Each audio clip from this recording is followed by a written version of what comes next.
Many wants us out of the country. They scream, "Go back to your country." I say to myself, "This is my country. It is the only place I know. I wasn't born here, but I feel like an American.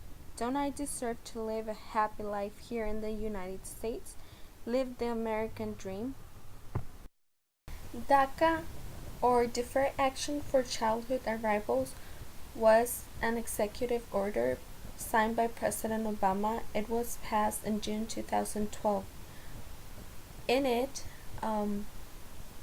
President Obama grants the opportunity for undocumented students to obtain a work permit for 2 years. Also, with this documentation, it will grant the undocumented students not to be deported and obtain legal documentation such as driver license. Also, later on, we saw that students can apply for financial aid to pay for school expenses. In the United States, there are 11.2 million undocumented people. 65,000 immigrants have lived in the United States for more than 5 years. 1.1 million undocumented students are under the age of 18. 7,000 to 13,000 are enrolled in colleges or universities. 2.1 million are eligible to apply for DACA, or better known as the Executive Order of President Obama.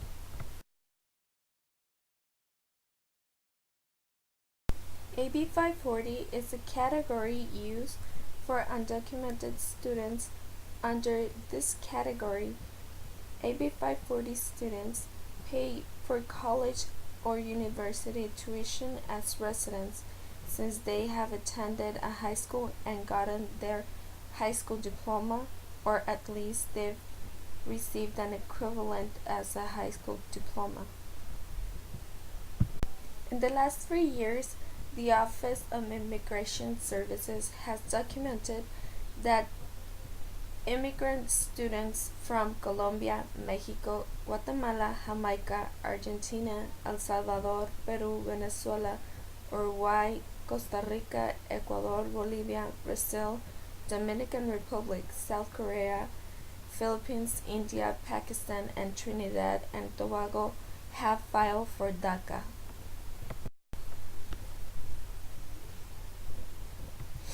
I had an interview with a city worker where she told me that DACA gives the students a feeling of safety since they will be granted legal documentation to be in the United States.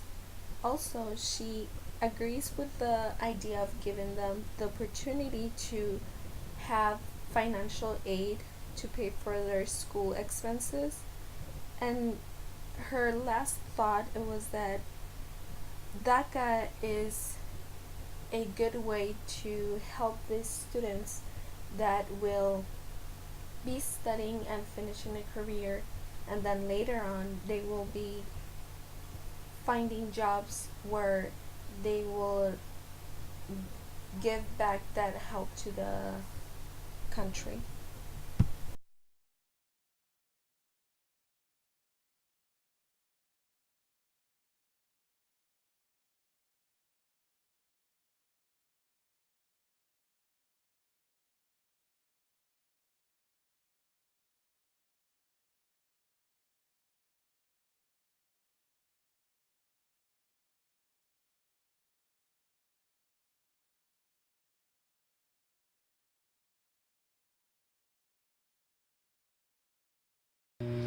So today I'm interviewing Miss Esperanza Nieto. So can you go ahead and introduce yourself? My name is Esperanza Nieto. I'm Assistant Director of Admissions and Records at El Camino College. Okay, awesome. So obviously we talked beforehand about some of the issues with AB 540 and DACA students. So I'm just going to ask you three simple questions, or fairly complex questions in that manner, that'll give us some clarification on how like the administrators perspective is applied to the AB 540 and DACA students. So, the first question: how do you define an AB 540 student and a DACA student? And then from there, what are some of the key differences and benefits that you have noticed due to this different classification, if there's any? Okay, well, an AB 540 student is a student who cannot establish residency, either because, well, they cannot establish residency, but has completed high school in California and got a high school diploma in the state of California. So that could be an undocumented student. It could be a student on a visa that does not preclude him from establishing residency, or it could be a U.S. citizen or permanent resident who left the state for whatever reason, usually to study somewhere else, and they come back and they have not established their residency again. So they would be eligible for AB 540 if they completed 3 years in a California high school and got a high school diploma.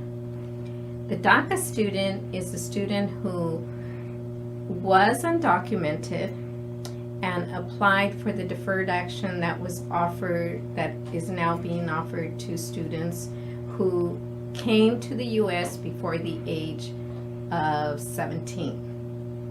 So those students, even though they don't qualify for residency, they will qualify for AB 540, and they may be eligible for financial aid.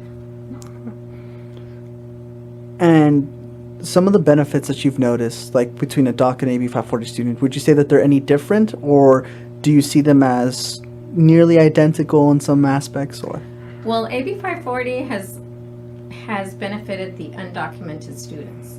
The students that before the deferred action was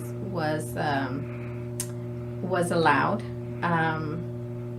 it benefited a lot of students because we've had AB 540 since 2001.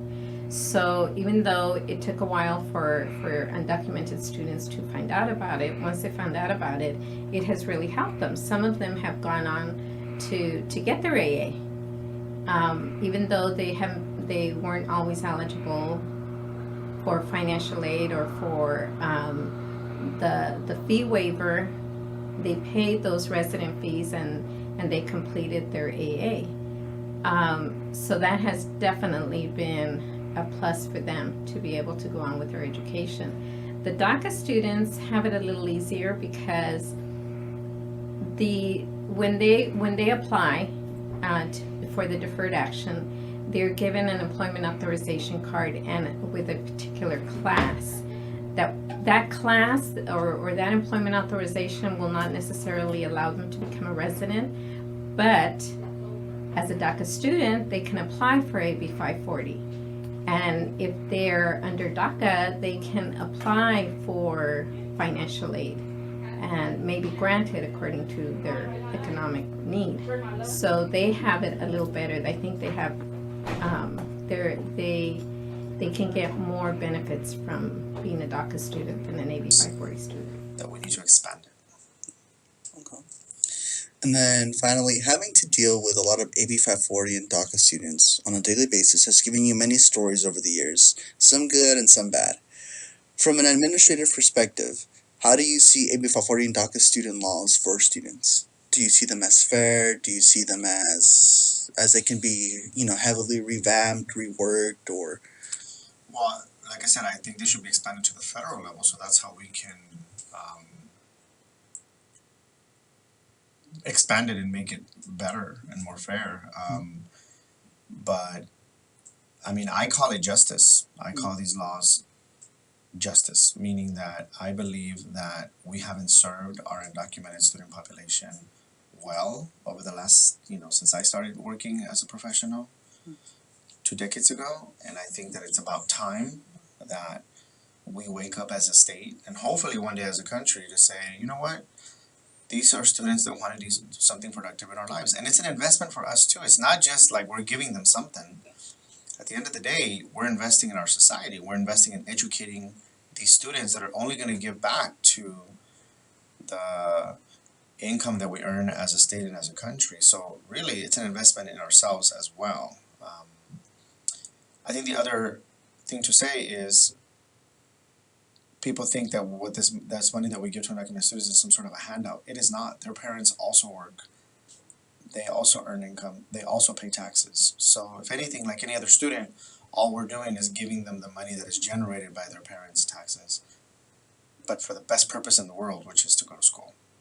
So, you know, I've heard many stories from students that I think are very challenging and very sad, and a lot of the hoops that they've had to jump through. And the irony is that these students are sort of perceived as people that are not going to go anywhere. And as an educator here in community college, and other people in this college can attest, AB 540 students actually tend to be the best students because they earn the best grades because they know that they have to pay for a lot of their own stuff and they have to make a lot of sacrifices to come to school despite their odds. So if anything, they're actually some of the best students if we're speaking about GPA and achievement and gaining admissions to amazing transfer schools.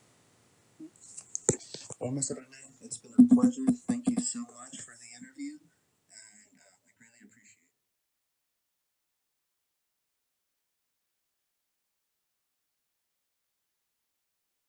it. And what are some of the services that you offer within the center? Well, here in our office, we really try to provide information for the students. So information about what resources are available to them. For example, information on understanding that you can be eligible for in-state tuition, understanding that you can be eligible for state financial aid, that you could potentially be eligible for an employment authorization, a social security number, and also study abroad, or to go out of the country in general. We try to offer that information. If they're approved, then they're allowed to stay in the country temporarily. So they're protected from being deported for 2 years. Okay. And potentially they can also be granted a social security number and an employment authorization. So DACA has more to do with being protected from deportation. How has DACA or AB 540 helped students in terms of getting a higher education or achieving like higher education and thinking about maybe?